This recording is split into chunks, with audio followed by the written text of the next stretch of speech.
Eh, Bismillahirrahmanirrahim. Assalamualaikum warahmatullahi wabarakatuh. Waalaikumsalam warahmatullahi wabarakatuh. Hidup buruh. Hidup. Hidup buruh. Hidup. Hidup SP. Hidup. Kan kawan, hari ini kita kumpul-kumpul di depan Gunung Sate bersama kawan-kawan Bekasi nih, ya, kawan-kawan brigade, ya, kawan-kawan serikat lainnya, dalam rangka aksi penolakan Omnibus Law, ya. Jadi aksi ini akan kita lakukan terus-menerus sampai pemerintah mencabut, ya, atau DPR menolak, ya, pembahasan tentang Omnibus Law ini, RUU Omnibus Law. Kawan-kawan, sahabatku semua, minggu lalu, ya, kita bersama kawan-kawan KSPI, ya, bersama kawan-kawan KSPSI, dan ada 18 konfederasi dan federasi, ada 18 orang membentuk tim kerja, ya, di DPR bersama Wakil Ketua DPR dari fraksi Gerindra, Pak Supni Dasko Ahmad, ya, bersepakat ketemu dengan Balek dan Panja Omnibus Law, yang mana kita sudah menyampaikan, ya, yang diwakili oleh Bung Iqbal dari KSPSI, menyampaikan pada prinsipnya di dalam Undang-Undang 13 itu adalah aturan minimal, ya, safety net, ya. Jadi nggak ada lagi merubah Undang-Undang 13, ya. Dianggap bagi kami, bagi serikat, Undang-Undang 13 adalah safety net, ya. Adapun, ya, pemerintah akan membuat undang-undang baru di luar Undang-Undang 13 silakan, ya, berkaitan tentang mungkin bisnis online, ya, apa industrial, startup, UMKM, itu kita persilahkan, ya. Tapi jangan coba-coba merubah, ya, apa yang sudah diatur di dalam Undang-Undang 13. Itu yang kami sampaikan pada pertemuan itu. Akhirnya para anggota DPR, ya, dari Panja Omnibus Law meminta, ya, tim kecil, ya, meminta tim kecil yang dikerucut kembali dari 18 menjadi 7 orang. 7 dari serikat, 7 dari Panja Omnibus Law, ya. Jadi akhir ini tim ini dibentuk, yang intinya yang dibutuhkan DPR penjelasan tentang penolakan kita itu apa, ya, kenapa menolak, ya. Dari proses tim kerja itu hanya menjelaskan contohnya upah. Kenapa kita menolak gitu, ya. Karena mereka perlu apa? Perlu amunisi lah, ya. Amunisi perlu apa? Bahan, perlu tambahan apa? Ilmu dari kita sebagai orang lapangan. Ya, contohnya upah. Kenapa upah minimum provinsi kita tolak, ya, nggak mau pakai upah minimum provinsi. Kita sampaikan upah minimum provinsi adalah upah terkecil di satu provinsi, diambil dari kabupaten yang terendah gitu. Ya, itulah muncul upah provinsi. Nah, contohnya Jawa Barat, upah provinsi Jawa Barat ada 1,8. Tentu kabupaten lain nggak sama upahnya. Seperti Karawang sekitar 4,5, Bekasi juga, Purwakarta. Ini semuanya apa sesuai dengan keputusan DPK kabupaten. Jadi berbeda, ya. Nah, kalau kita mengacu pada provinsi, upah minimumnya tentu akan degradasi semua kabupaten. Ini kita menyatakan keberatan, itu contohnya. Ya, juga adanya upah padat karya. Ya, kita tidak menginginkan adanya upah padat karya. Kenapa tidak menginginkan? Karena upah padat karya itu adalah industri juga. Jadi yang tertera dalam Undang-Undang 13 adalah semua industri ada di sana semua. Ya, namanya padat karya kan industri. Jadi tidak bisa dilepas dari Undang-Undang 13. Ya, kita nyatakan seperti itu. Ya, dan banyak hal yang mungkin kawan-kawan sudah tahu semua lah, ya, yang akan dirubah pemerintah. Nah, akhirnya kita sepakat, ya, tim 7 dibentuk, maka lahirlah 4 poin, ya, 4 poin. Pertama, yang berkaitan tentang sudah diputuskan di MK, maka tidak dibahas lagi. Contohnya upah, pesangon, PHK, ya, PKWT, outsourcing itu sudah jangan disentuh lagi. Karena dianggap keputusan MK itu sudah mengikat dan final, terakhir, ya.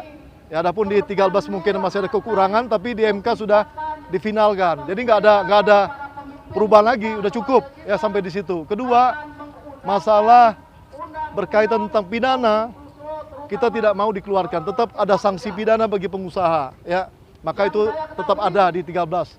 Yang keempat, adapun tentang bisnis industri startup, UMKM mungkin silakan dibahas di proses RUU Omnibus Law. Contohnya ojek online, kan mereka perlu ya masalah jam kerjanya, upahnya bagaimana, ini kan belum diatur. Ya silakan. Mungkin seperti bisnis online, macam-macam lah ya. Online itu ya, misalnya GoFood, Gojek, macam-macam itu.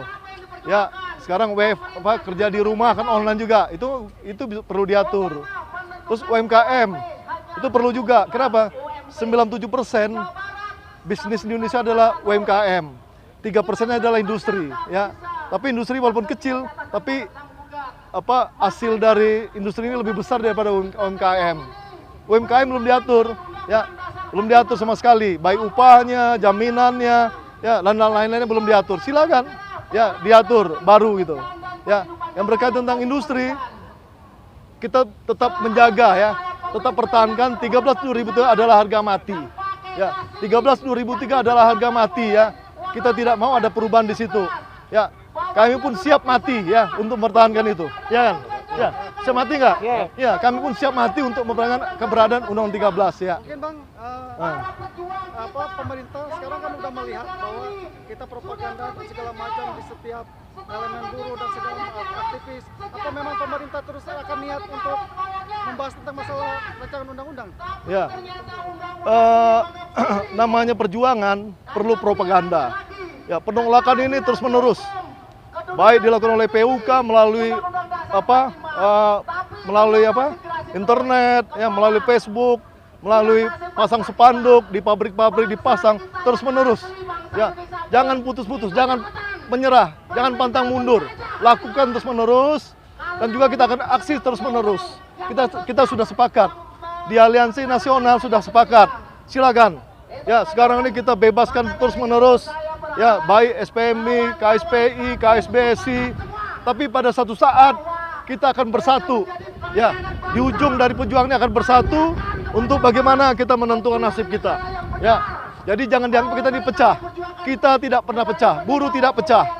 Sampai hari ini di nasional buruh masih bersatu. Ya, ya, saya yakinkan sebagai Panglima Nasional Brigade SPSI, kami yakinkan ya pemain langsung di pada nasional, kami masih tetap bersatu. Tidak ada pecah belah, ya. Semua menyatakan, semua buruh menyatakan, semua serikat menyatakan tolak Omnibus Law. Harga mati Omnibus Law. Ya, sudah sepakat. Adapun buzzer-buzzer dari pemerintah ya yang melakukan ya perlawanan terhadap kita, ya wajar-wajar aja. Ya, namanya perang. Tapi kita jangan mau kalah. Buzzer kita pun lakukan terus-menerus, ya. Lawan segala buzzer pemerintah, kita lawan. Ya, mau dia pakai artis, mau dia pakai alat polisi, mau dia pakai preman, mau dia pakai alat lain-lainnya, silahkan, ya. Kami sebagai buruh juga akan melawan terus, ya. Juga dihimbau kepada kawan-kawan semua, kawan-kawan anggota semua, kawan-kawan pekerja, jangan gampang terpengaruh dengan hoak. Ya, kalau menerima berita hoak, tolong di cross check dulu, tolong tanyakan dulu, ya, apakah berita ini benar. Ya, jangan mentah-mentah langsung menerima, langsung protes. Ya, ya, kemarin ada isu-isu salah satu SP menerima Omnibus Law, ya, terutama Bung Iqbal, ya. Pada videonya itu diedit, ya, dipotong sehingga menyatakan kami menerima Omnibus Law. Padahal di situ banyak proses kata-kata lagi, ya. Kalau nggak salah videonya 9 menit, ya, tapi dipotong menjadi 59 detik, ya, 1 menit kurang gitu. Ya, ini dipendekin sehingga ini menjadi hoak, provokasi, provokator, sehingga anggota kita bertanya-tanya, ya. Nggak apa-apa, ya, silakan aja, ya, para buzzer. Kami tetap akan melawan, ya, kami akan lawan terus, ya. Bagaimana, Bang, kalau misalkan seandainya pemerintah tetap untuk dia mengesahkan rancangan undang-undang, apakah ada strategi lain untuk melawan hal itu? Pasti, ya. Kami sudah ada punya strategi yang paling jitu dan terakhir, yaitu mogok nasional. Apa boleh buat? Kami akan lumpuhkan semua kawasan industri. Apa boleh buat? Ya, itu kata terakhir kami. Apapun resikonya, nama perjuangan pasti ada risiko. Ya, pasti ada risiko. Nggak ada perjuangan yang enak, ya. Nggak ada perjuangan yang menyenangkan, ya. Pasti menyakitkan. Tetapi kami punya semangat. Kami akan lakukan terus-menerus, ya. Hari ini dari mana saja turun ke Bandung ini? Kalau nggak salah semua aliansi, ya, semua federasi, semua konfederasi hadir pada hari ini. se-Indonesia ya hari ini ya. Ya se-Indonesia. Dan ini terus menerus ya. Silakan ya, terus menerus. PUK juga bikin aksi-aksi terus menerus, jangan putus. Sampai pemerintah menyatakan akan membatalkan atau menunda ya, atau DPR menolak ya draft dari pemerintah. Itu yang kita harapkan.